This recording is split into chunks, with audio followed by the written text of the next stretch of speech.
दोस्तों, दुनिया की सबसे पावरफुल मिलिट्री अमेरिका, जिसने इराक में घुसकर सद्दाम को हटाया था, अफगानिस्तान में 20 साल तक वॉर लड़ी, वही अमेरिका ईरान के अगेंस्ट फुल वॉर क्यों नहीं लड़ रहा? क्यों यूएस अपने soldiers boots on ground Iran में नहीं भेज रहा? क्या अमेरिका डर रहा है या फिर ईरान इतना सिंपल टारगेट नहीं है जितना दुनिया को लगता है?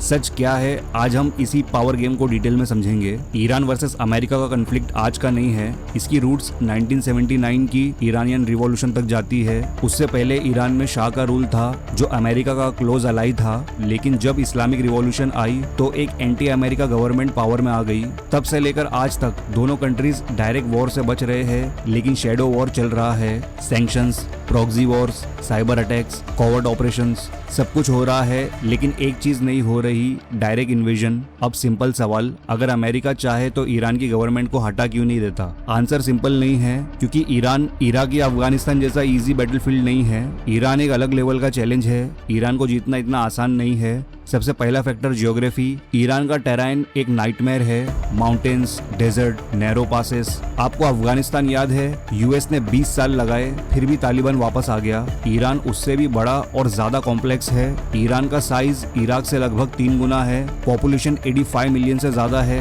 और सबसे इम्पोर्टेंट, ईरान की ज्योग्राफी नेचुरल डिफेंस है। अगर यूएस आर्मी लैंड करती है तो उन्हें हर माउंटेन, सिटी और रोड के लिए फाइट करना पड़ेगा। ये एक क्विक वॉर नहीं होगा, ये एक लॉन्ग ब्लडी वॉर बन जाएगा।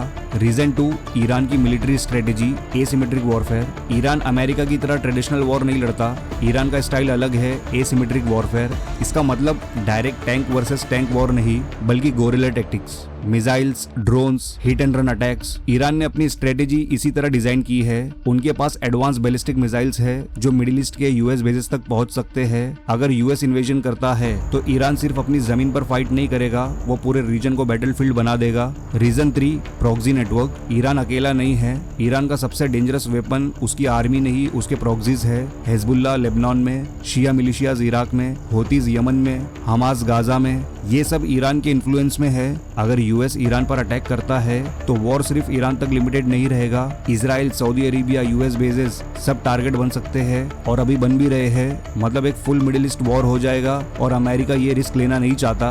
Reason 4, strait of Hormuz, global oil का चोक पॉइंट। अब सबसे powerful card strait of Hormuz. दुनिया का लगभग 20% ऑयल यही से गुजरता है। अगर ईरान चाहे तो वो इस रूट को कम्प्लीटली ब्लॉक कर सकता है, माइंस लगाकर, शिप्स रोककर, मिसाइल अटैक्स करके। अगर ये चोक पॉइंट पूरी तरह बंद होता है तो ऑयल प्राइसेस स्काई रॉकेट करेंगे, ग्लोबल इकोनॉमी पूरी तरीके से हिल जाएगी। इंडिया जैसा कंट्री जो ऑयल इंपोर्ट करता है उस पर सीधा इम्पैक्ट पड़ेगा, पेट्रोल महंगा, इन्फ्लेशन हाई, इकोनॉमिक शॉक। इसलिए अमेरिका डायरेक्ट वॉर अवॉइड करता है। Reason 5, cost of war, Iraq और अफगानिस्तान का लेसन। अमेरिका ऑलरेडी इराक और अफगानिस्तान में ट्रिलियंस स्पेंड कर चुका है, लाखों लोग मरे, और एंड रिजल्ट अफगानिस्तान में तालिबान वापस आ गया, इराक अभी भी अनस्टेबल है। अब अगर ईरान जैसा बड़ा कंट्री टारगेट होता है तो कॉस्ट और ज्यादा होगी, मनी, सोल्जर्स, टाइम और गारंटी जीरो। अमेरिकन पब्लिक भी अब वॉर के अगेंस्ट हो चुकी है, पॉलिटिशियंस समझ चुके हैं, रेजिम चेंज इजी नहीं होता।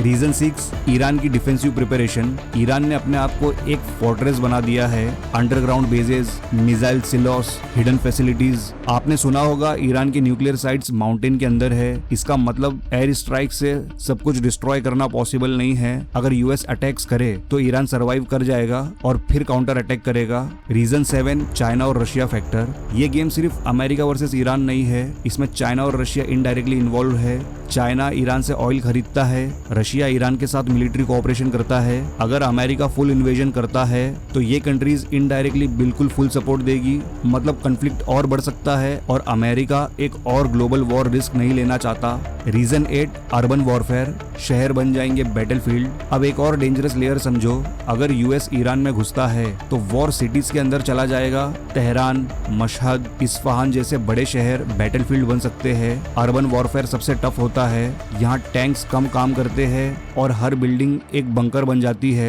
एनिमी सामने नहीं दिखता, वो छत पर हो सकता है, गली के कोने पर हो सकता है, या सिविलियन के बीच छुपा हो सकता है। इस टाइप के वॉर में कैजुअलिटीज बहुत ज्यादा होती है, और अमेरिका इराक में फालूजा जैसा एक्सपीरियंस देख चुका है, जहां एक सिटी को कंट्रोल करने में मंथ्स लग गए थे।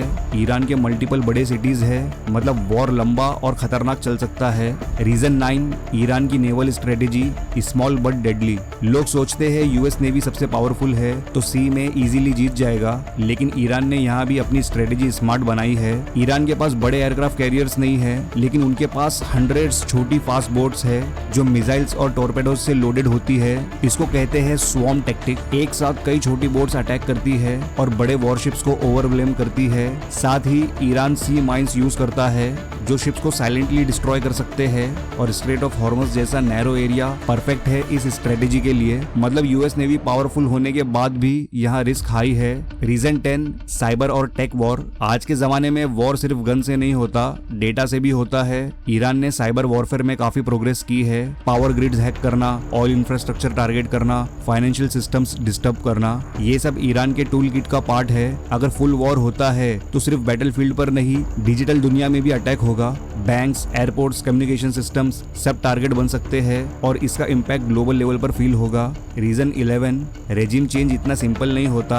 अब सबसे इंपॉर्टेंट मिसअंडरस्टैंडिंग क्लियर करते हैं। लोग सोचते हैं अमेरिका आएगा, गवर्नमेंट हटा देगा, नई गवर्नमेंट बना देगा, लेकिन रियलिटी इससे बहुत डिफरेंट है। रेजिम चेंज का मतलब सिर्फ लीडर को हटाना नहीं होता, पूरे सिस्टम को रिप्लेस करना होता है। Army, police, bureaucracy, local power networks सब चेंज करना पड़ता है। और ईरान जैसा कंट्री जहाँ स्ट्रॉन्ग नेशनल आइडेंटिटी है, वहाँ लोग बाहर के अटैक्स के अगेंस्ट यूनाइट हो जाते हैं, चाहे इंटरनल डिफरेंसेस हो, लेकिन एक्सटर्नल एनिमी आते ही रेजिस्टेंस स्ट्रॉन्ग हो जाता है। इराक में भी यूएस ने सद्दाम को हटा दिया था, लेकिन उसके बाद केओस शुरू हो गया था। ईरान में रिस्क और बड़ा है, इसलिए अमेरिका समझता है रेजिम चेंज प्लान करना इजी है, लेकिन सस्टेन करना almost impossible. Reason 12, air power की लिमिटेशन। अब एक और इम्पोर्टेंट चीज समझो। कई लोग बोलते हैं अमेरिका को ग्राउंड पर आने की जरूरत नहीं, वो एयर स्ट्राइक से ईरान को खत्म कर देगा, लेकिन रियलिटी सिंपल नहीं है। एयर पावर सिर्फ टारगेट्स डिस्ट्रॉय करता है, टेरिटरी कंट्रोल नहीं। अगर यूएस सिर्फ बॉम्बिंग करता है तो ईरान की गवर्नमेंट कोलैप्स नहीं होगी,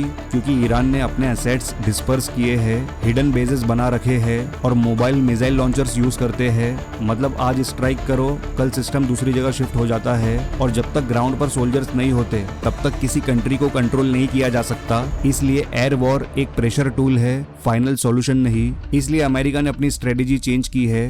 डायरेक्ट वॉर नहीं, indirect pressure, sanctions, coward operations, cyber attacks, targeted strikes, और सबसे इंपॉर्टेंट डिप्लोमेसी प्लस डिटरेंस। मतलब ईरान को कंट्रोल करना, लेकिन डायरेक्ट इन्वेजन अवॉइड करना। अब सवाल, इंडिया के लिए क्या मतलब है? इंडिया का 80% से ज्यादा ऑयल इंपोर्ट होता है। अगर ईरान यूएस वॉर और लंबा चलता है तो ऑयल प्राइसेस एक्सप्लोड करेंगे, शिपिंग रूट्स रिस्की हो जाएंगे, इंडियन इकोनॉमी पर बहुत भयंकर प्रेशर बढ़ेगा। लेकिन इंडिया स्मार्ट बैलेंस रखता है। ईरान के साथ रिलेशन, अमेरिका के साथ पार्टनरशिप, ये एक केयरफुल डिप्लोमेसी का गेम है। अब फाइनल कंक्लूजन पे आते हैं तो सच क्या है? अमेरिका ईरान से डर नहीं रहा, लेकिन ईरान को अंडर एस्टिमेट भी नहीं कर रहा, क्योंकि ईरान एक ऐसा ओपोनेंट है जो डायरेक्ट वॉर में नहीं, सिस्टम को डिस्टर्ब करके जीतता है। Geography, proxies, oil routes, global politics सब ईरान के फेवर में एक कॉम्प्लेक्स वेब बनाते हैं। इसलिए अमेरिका एक चीज समझ चुका है, ईरान को जीतना पॉसिबल है, लेकिन उसकी कॉस्ट इतनी ज्यादा होगी कि जीत भी हार जैसी लगने लगेगी। और जियोपॉलिटिक्स में कभी कभी सबसे स्मार्ट मूव होता है वॉर ना लड़ना। तो दोस्तों, इस बारे में आपकी क्या राय है नीचे कमेंट सेक्शन में जरूर बताएं, और ये वीडियो अच्छा लगा हो तो लाइक और शेयर जरूर करना। और अगर इस चैनल पर पहली बार आए हो तो वर्ल्ड डायनेमिक्स को सब्सक्राइब जरूर करें, ऐसे ही जियोपॉलिटिकल वीडियोस की नोटिफिकेशंस पहले पाने के लिए। तो मिलते हैं नेक्स्ट वीडियो में एक नए टॉपिक के साथ। Good bye.